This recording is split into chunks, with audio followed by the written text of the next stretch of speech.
Listen, unless homie wants something from you, he's the kind of uncle that will like cut your soul, tell you things like, that's why you're not a doctor, because your brain is shaped like an apple.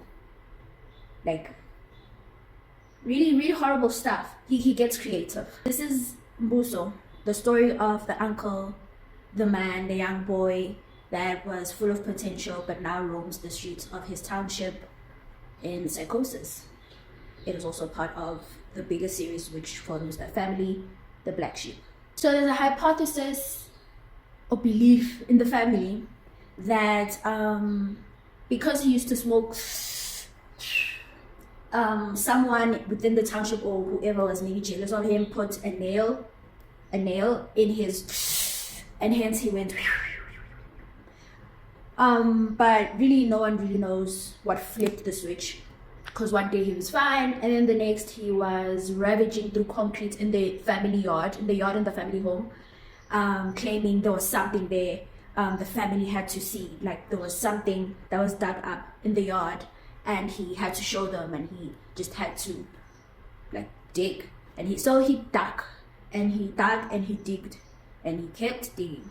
Since then he's been this uncle, the uncle that is not in the greatest state of mind and will really cut through your soul, the one with the most, that would say the most evil things, the most vile things, especially in response to not getting what he wants, or whenever that thing in his whatever just goes off.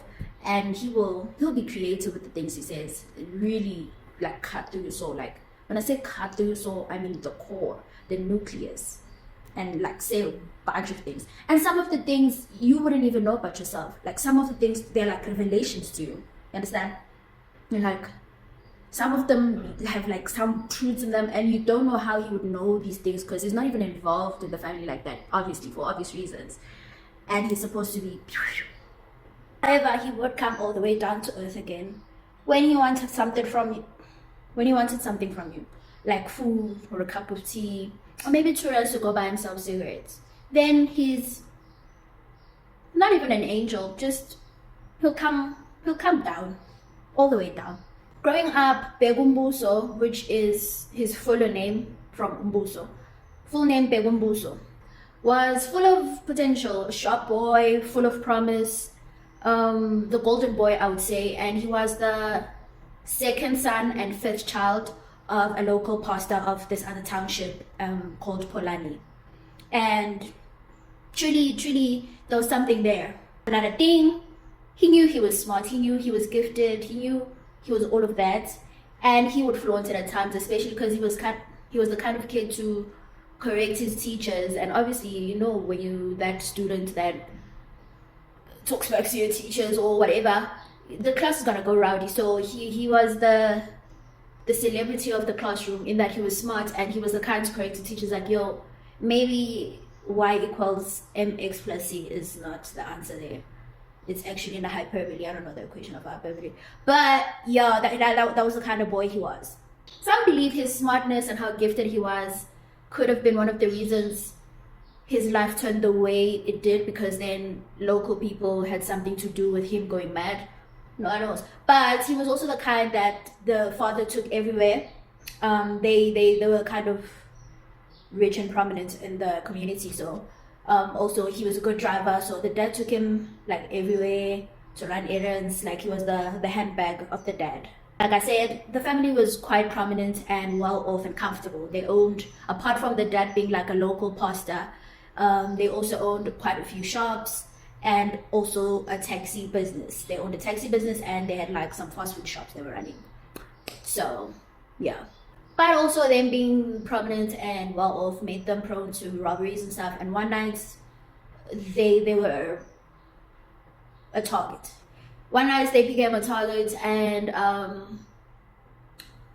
these people tried to rob the shop, and I guess that dad was in front and Mbuso was at the back of the shop and heard everything going on. So thinking quite fast, he went back to the main switches and switched everything off in the shop. I don't know if it was in fear, but the robberies actually still shot a bullet to the ceiling, which which actually still exists at the shop to this day. The shop is not functioning anymore, but the bullet is still there. And so Mbuso that night saved him and his dad, and actually the shop, being all that and stuff. Cute kid, cute kid. His name Bhekumbuso actually means overlooking dominion. And for a while, and like the dad being the pastor was always intentional about how he named his kids. And for a while, he lived up to this intention and his name until he didn't. Because now he's the uncle that roams around the township, quite known as the one of the people of the township, just muttering and murmuring to himself in like raggedy clothes, carrying the same bag with God knows what in it, that he would just sit down and open, look through, and carry on with his life, and scruffy, and asking for tea every now and then. When he doesn't get it, he's gonna come for you, give him tea for 2 rands. But yeah, this is an introduction to Bhekumbuso. Thank you for listening.